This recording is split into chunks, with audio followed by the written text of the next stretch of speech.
y'all, here I am with another little dolly review, and today I've come to you with a Monster High Skulltimate Secrets Garden Mysteries, Twyla. I forget which series of Skulltimate Secrets this is, but I haven't gotten a Skulltimate Secrets Monster High doll since the original first wave.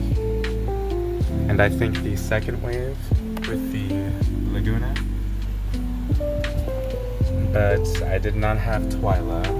And I was originally not thinking of getting her because, you know, she was just like really expensive with like the launch price or release price, I mean.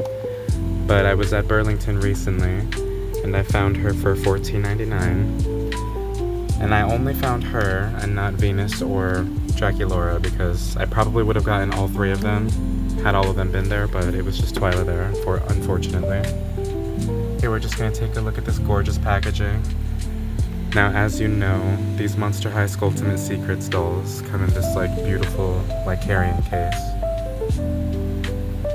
And I honestly really like the sculpt, like right up at the front. You just have this little skelette, and it honestly looks like a front gate with like these little molded on like vines, and like I see little like flowers and leaves and stuff like that and hearts. And then we just have the gorgeous artwork right over here, as well as her gorgeous logo.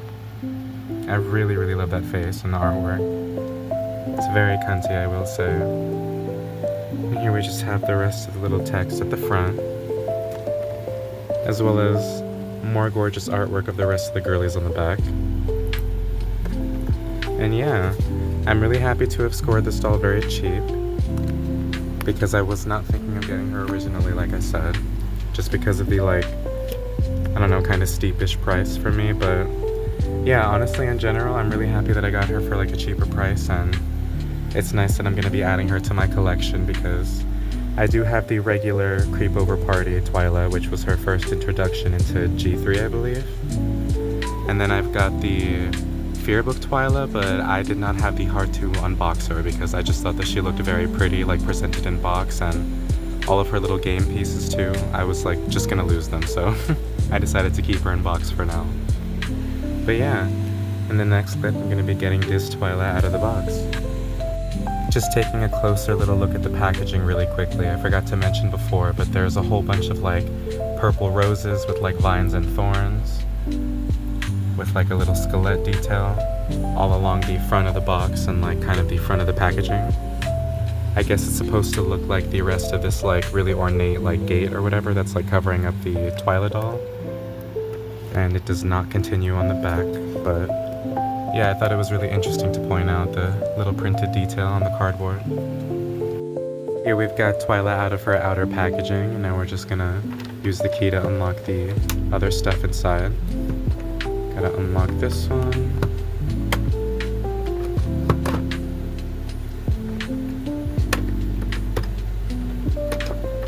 And then reveal the mysteries.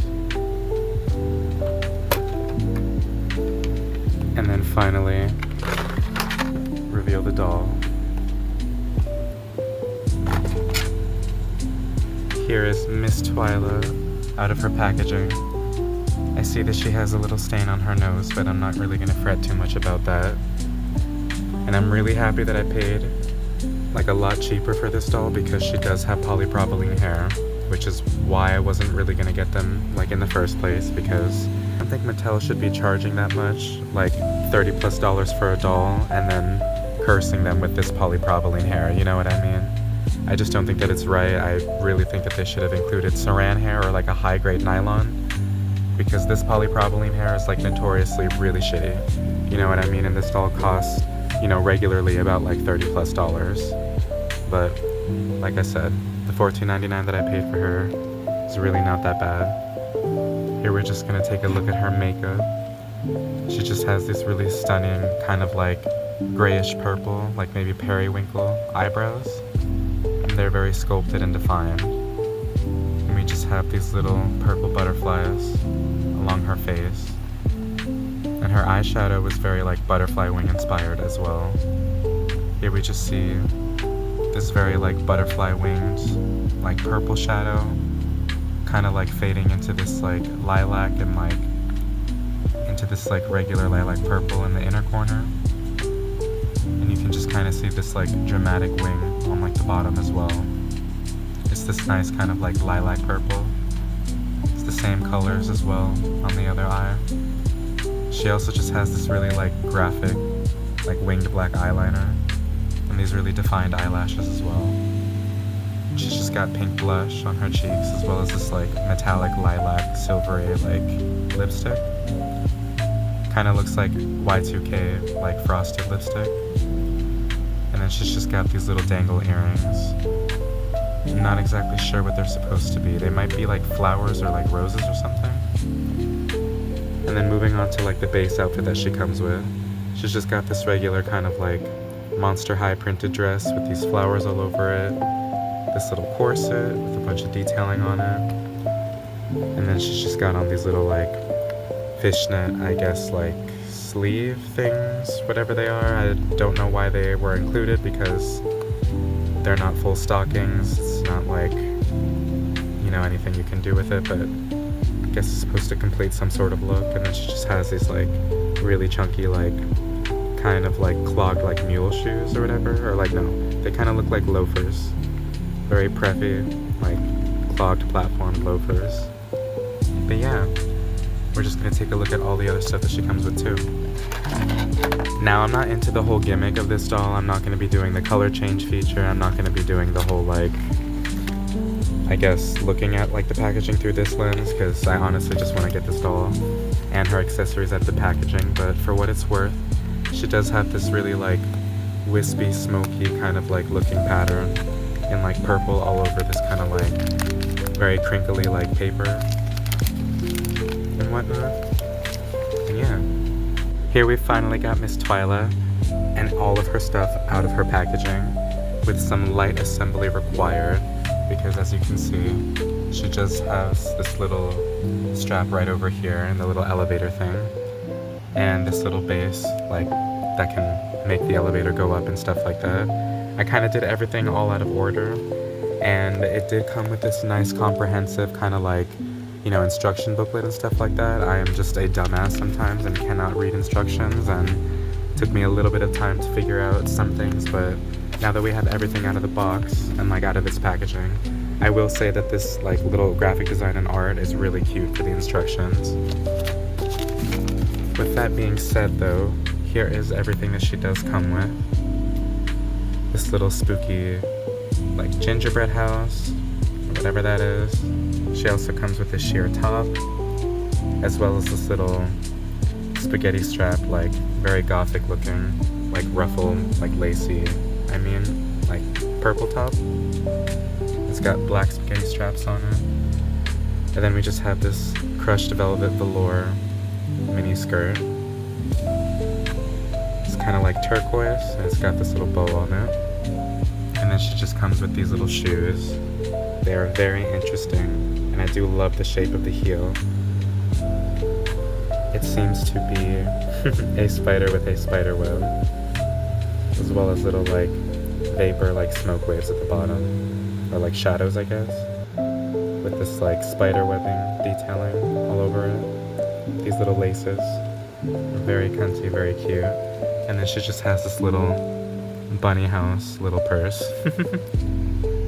and all of that detailing along the little carrying case. And she does come with this little thing of tea or whatever, or like coffee, whatever that is. It's very pretty, and she can hold it very nice. And yeah, she also came with this little stand piece so she can like pose in front of everything. Although I think standing her right in front and like posing her like that, I guess, does like a neat job as well. And she does have this little thing right up at the top. And as you can see, all you have to do is just turn this up. Hold on, let me take the tea out of her hand. Put her in there.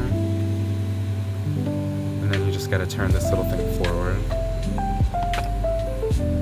And as you can see, you just pull this down. And then you pull it up. It does work smoother with two hands. Right now I'm just holding the other end of my tripod, but you do get the idea. I do think that this packaging and like carrying case is really neat. Although I don't exactly know how practical this is gonna be. You know what I mean? I feel like kids are gonna get tired of this very quickly. But I mean, you know, it is here to get played with and like, I guess just be a little gimmicky thing or whatever. And as you can see, the front piece comes off very easily, but that can just be reattached simply. And yeah, in the next clip I'm gonna be putting her in different fashion. I also forgot to mention that she came with this little clothing rack and hangers to put on them. Here we've got Twyla in her second outfit, and I really love this color combination, honestly. I was trying to play around with this like, kind of like flare top or whatever, but like with this dress or whatever, but it honestly wasn't really working for me, so I just decided to commit to the full second outfit that she comes with. But honestly, it's like very pretty. And I feel like if they would have gone with like, maybe like a crushed black velvet skirt or like even like a dark purple to like match the like sheer part of the outfit, it would have looked even more like gothic and stuff like that. Because this top right over here just screams like 2004 like goth like alternative edgy girl like spaghetti strap top, you know what I mean? And I really love the construction of this piece too. You can tell that the stitching is really good and it uses that like kind of satiny material. And as you can see, this little sheer fabric is like just very shiny and iridescent. And she's just got this little like smoke squiggle patterns all over it. And this little purse right over here is absolutely to die for. Can't exactly tell if the paint is like screen printed on or whatever because it's not very pixelated, but it does look really cool, honestly. And here we have the other shoes that she came with. I really love the heel of these. I feel like Monster High heels have always been very detailed, and like Monster High G3 is like no exception. I mean, like this is G1 for example. Here we have Cupid and whatnot, and like that was ultra detailed. But yeah, I really loved this doll and I'm incredibly happy that I got her for such a cheap price because like I said, that polypropylene hair isn't really worth $30+ in my opinion. And I don't seem to see any like pixelation on her face at the moment. It seems to me like she has the like regular like printed face or like painted face, I mean. But yeah, let me know if you guys enjoyed this little review and I will see you guys in the next one. Bye yo!